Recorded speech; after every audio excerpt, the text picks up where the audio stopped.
heating or drying problems with your Frigidaire laundry center? No worries. Here are some easy steps to try. If your unit was just installed, here are a few things to note. If you have a gas model, make sure the gas supply valve is open and the dryer has enough air supply to support the burner flame.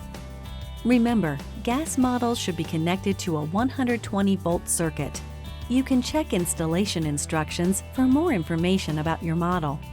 If you have an electric model, remember, electric models should be connected to a 240-volt circuit.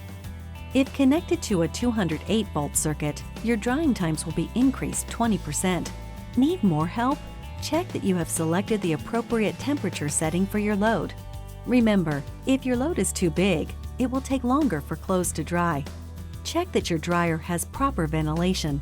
Clean the lint filter after every use to avoid clogs.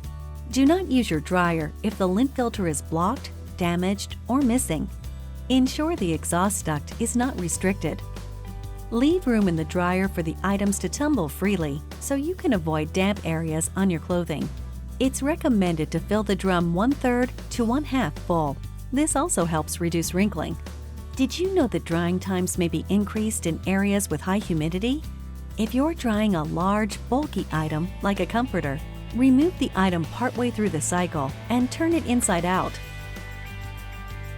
Place the item back in the dryer and restart. This will maximize the drying effectiveness. We're here to help. Check out your use and care guide for more information. Visit www.frigidaire.com or call us at 800-374-4432. That should do it. You've got this.